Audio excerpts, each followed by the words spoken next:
Have you ever found yourself standing in a busy store, holding an item you really need to return, and suddenly you just freeze? Oh, yeah. That happens to the best of us. Right. You step up to the customer service counter, you open your mouth, and all your English vocabulary just completely vanishes. It's like your mind just goes totally blank. Exactly. You know you need to complain about a product or ask for your money back, but the fear of saying the wrong thing completely takes over. It's a very real fear. I mean, you're terrified of sounding too harsh. Yes, coming across as rude. Yeah. But you're also deeply afraid of sounding too weak, and just getting talked into keeping something you don't actually want. Right. It is such a relatable, incredibly common fear for anyone learning a language. It really is. I mean, standing up for yourself and complaining in a completely new language feels incredibly risky. Oh, definitely. It is a very vulnerable position to be in. Because you are trying to navigate a financial transaction. Exactly, while also trying to manage the emotions and the cultural expectations of a language that isn't your native tongue. Yeah, that's a lot to juggle all at once. It really is. So it is entirely natural to feel anxious about finding that perfect balance, between being polite and being firm. And that is exactly why we are doing something very special today. Being firm but polite is honestly a skill even native speakers have to learn and practice. Welcome back to the show, everyone. I'm Mia. And I'm Daniel. Yeah, we are looking at retail customer service training manuals, some linguistic studies on polite English, and some top-tier language learning guides. It's a great mix of sources. So consider our time today your own personal one-on-one English lesson. I love that. A personal lesson just for you. Our mission is to equip you, yes, you listening right now, with the exact perfectly polite phrases you need for shopping, for returning items, and, for making complaints. Right, because we're going to give you the specific language that allows you to stand up for yourself. And get your money back. Exactly, get your money back. All while sounding incredibly courteous, reasonable, and confident. We really want to build a toolkit of phrases that you can rely on. Yes, a toolkit so you don't have to, translate in your head while you are standing in line. Because it's the worst feeling, the pressure of the line behind you. Oh, it's terrible. But when you know the mechanics of exactly what to say and why it works, that anxiety starts to melt away. Right, we're going to slow it down a bit. Yeah, we want this to feel warm, friendly, and really easygoing. We are going to speak clearly, using simple, everyday English. And we will naturally repeat the key phrases so that you can easily follow along. Right, and just let the vocabulary sink in. There's absolutely no rush today. None at all. Just a relaxed, comfortable space to learn. So, take a deep breath. Okay, let's unpack this. Well, if we are building a toolkit, let's start with the lowest stakes scenario, just to build some confidence. That sounds like a good plan. Let's look at the simple, no-fault return. Okay, so imagine you bought a sweater. You take it home, you try it on in front of your own mirror, and, you just don't like it. Right, it's not broken. No, it doesn't have a hole in it, you just changed your mind. You walk up to the counter, and here is your perfect opening phrase. I'd like to return this, please. I'd like to return this, please. That phrase is, honestly, an absolute gold standard for customer service interactions. Really? Just that simple phrase? Yes. It works so well because it is very direct. You are immediately telling the employee exactly what you need. Which saves everyone time, I guess. Exactly. There is no ambiguity. And most importantly, adding that simple please at the very end keeps the tone respectful and courteous from the very first syllable. I see. It sets such a calm tone right away. It really does. But usually the very next thing the employee will ask is why you are returning it. And our sources give us a brilliant phrase for this moment. Yes, they do. You can say, it's not quite the right fit.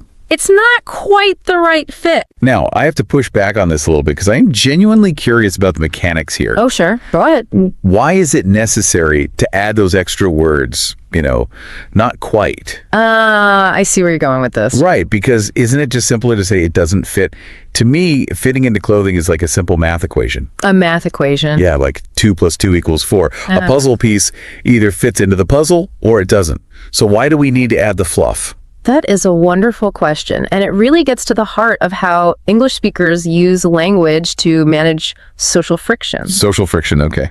Yes, logically it either fits or it doesn't, but human interactions are not math equations. Right. That's true. When you just say, it doesn't fit, it can sound a little blunt. Oh, like a bit too direct. Yeah, it can sound abrupt, but when you add those two small words, not quite, you do something linguists call softening the statement. Softening, like taking the sharp edges off the sentence so it lands more gently. Precisely. Not quite. Makes the issue sound minor. It sounds entirely reasonable. So you're not making a big deal out of it. Right. It frames the return not as a strong, angry complaint about the store's clothing, but just a tiny, natural mismatch. Oh, I see. It is the perfect, gentle language for a simple, no-fault return because it tells the employee, I'm not upset, this is just a minor thing. That is a major shift in perspective for me. I always assumed that saying less was more polite. It's a very common assumption. But you're saying that adding these specific softening words actually manages the emotion of the interaction. Exactly. It sets a collaborative mood. So you say it's not quite the right fit. Now, the employee might follow up by asking, was there anything wrong with the item, or was it simply a fit issue? Right. They ask that a lot. And I always used to wonder why they asked this. It honestly felt like they were investigating me, trying to catch me in a lie. I totally get that. It can definitely feel like a personal interrogation, but I promise it's not about you at all. Wait, really? It's not? Not at all. Stores actually have to track this specific data for their inventory management. Oh, so it's just for their computers. Exactly. They need to know if there's a quality problem. Did the zipper break? Did the color wash out? Ah, I see. If so, they might need to recall the item entirely or report it to the manufacturer. That makes a lot of sense. But if it's just normal customer preference, like a fit issue or a change of mind, they process it differently. By asking you this, they just want to know which box to tick in their computer system. So it's just administrative. That is really good to keep in mind so we don't get defensive. Definitely. But, before you even walk into the store to make that return, there is a crucial mental step you have to take. Yes, preparation is key here. You need to know what kind of solution you actually want. So let's test this in real time with a quick friendly quiz for you, the listener. I love this idea. A little vocabulary check. Right, because if you get to the counter and the cashier offers you something and you just smile and nod because you don't understand the vocabulary, well, you might walk out without your actual money. That is a very real danger when navigating a new language. You have to clearly know the vocabulary of your desired outcome. Okay, let's do this. I will describe a common store policy, and I want you to try and think of the specific English term. Go for it. Imagine the cashier asks how you want to handle the return. If they say the money will be sent back to your original payment method, like your credit card or your bank account, what is the word for getting your money back? I'll give you a second. Okay, you have the definition. What's the word? That is called a refund. A refund. Good. Now, what if the cashier says they cannot give you cash, but the financial value of the item will be added to a special account or a gift card? Right. You can only spend it there. Exactly. You can only use that value for future purchases at that specific store. What is that called? That one is known as store credit. Store credit, yes. And the final scenario. What is it called when you don't want money at all, but you just want to trade the item you bought for a different one? Like swapping a blue shirt for a red shirt? Yeah. Or a medium for a large size. What is the word for that trade? That is an exchange. A refund, store credit, or an exchange. It is so important to listen for these words. It really is. Knowing these three specific terms is basically your armor. Your armor, yeah. Because if you just nod along to whatever the cashier is saying, you might accidentally agree to store credit when you really needed a refund to pay your bills. Oh, that would be terrible. It happens. Understanding this vocabulary allows you to respond confidently when the cashier gives you your options. Absolutely. You won't be caught off guard. Okay, so we've mastered the simple return and the vocabulary of the register. A great foundation. But let's raise the stakes a little bit. Let's move to a situation that is inherently more stressful. A faulty product. Oh, yes. This is where it gets tricky. Imagine you spent good money on a brand new kitchen blender. You bring it home, and after 2 uses, it completely dies. It's broken. That is so frustrating. Right.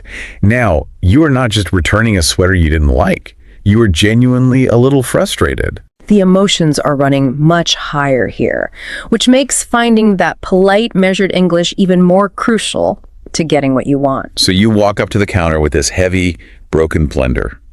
Our sources recommend opening with this exact phrase, I'm hoping you can help me. I'm hoping you can help me. Yeah. What's fascinating here is how this phrase completely changes the dynamic of the conversation. How so?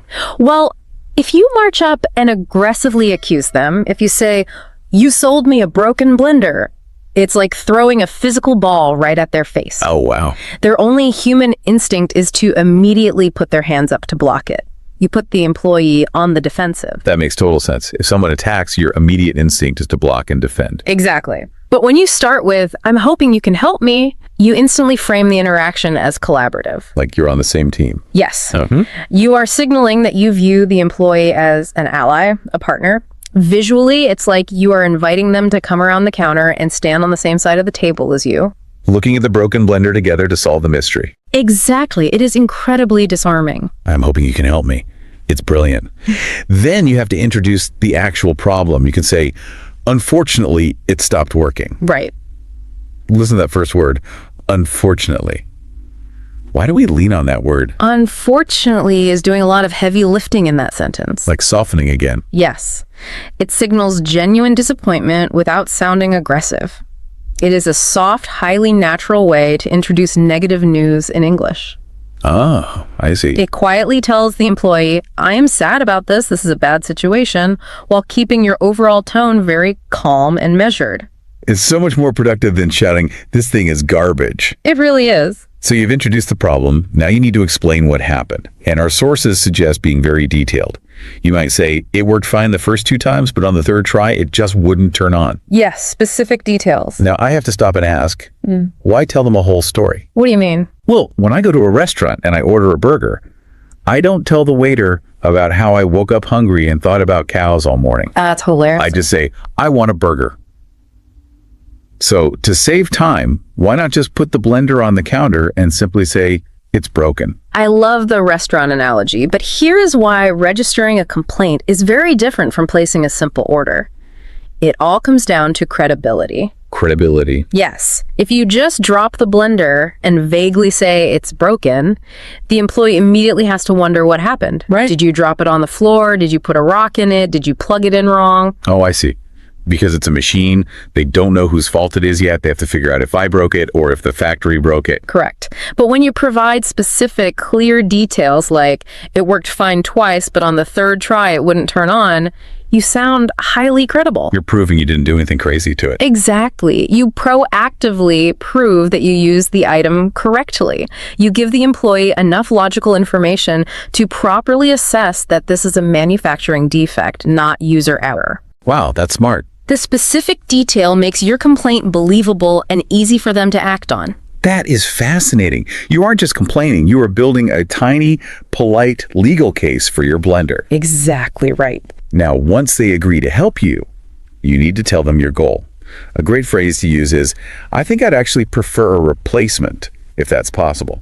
Adding that little phrase at the end, "if that's possible," shows flexibility. It's just very polite. It shows extreme courtesy. It acknowledges that the store has its own rules and policies, even while you are clearly stating exactly what you want. And when they finally give you that brand new blender, you want to thank them. A very natural English phrase to use is, "I appreciate you sorting this out." Sorting this out is fantastic everyday vocabulary. I hear it all the time. Yeah, it simply means to resolve or fix a problem. It is used constantly in both American and British English. It's very versatile. By thanking them for sorting it out, you end a potentially tense situation on a high positive note.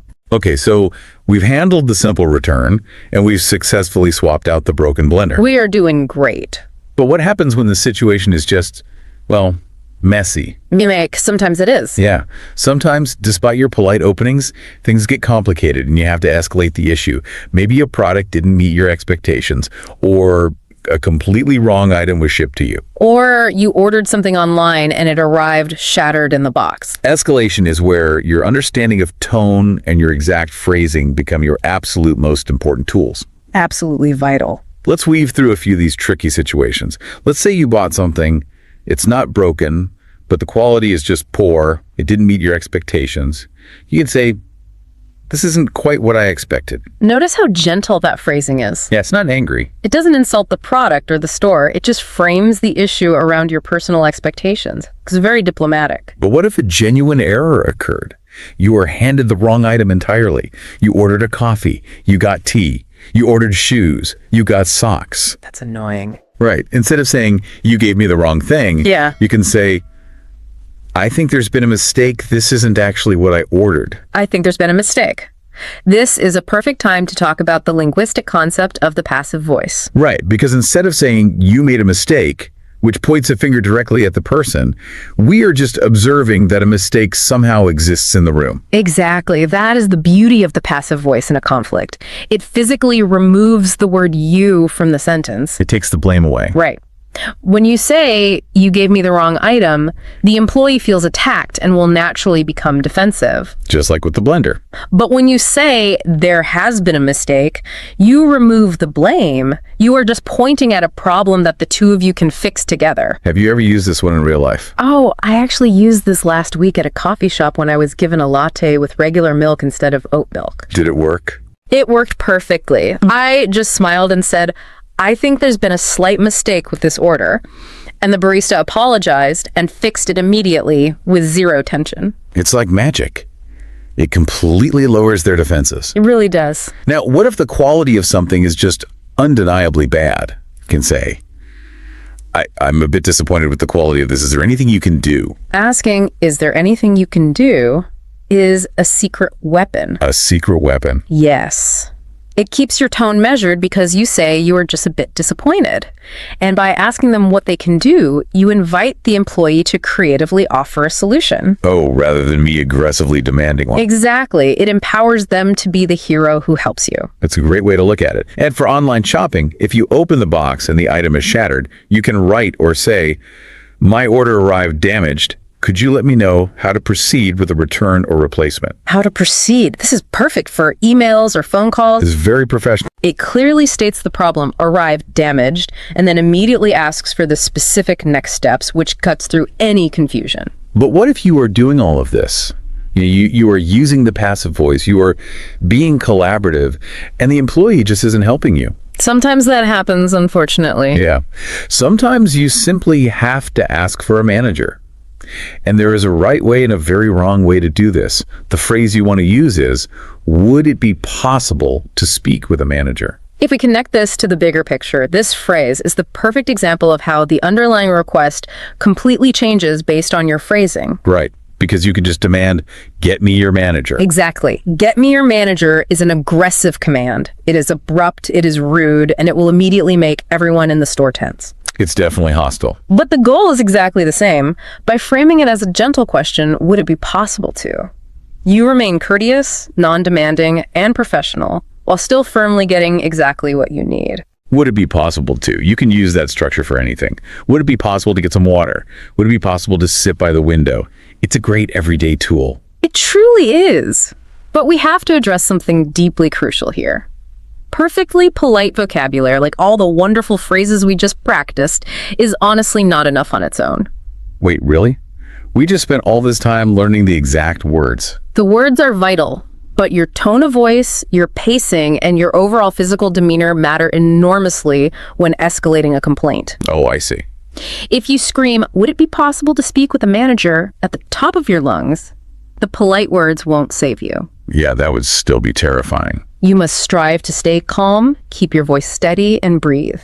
That is so true. Tone is everything. It carries the real message. And this raises an important question.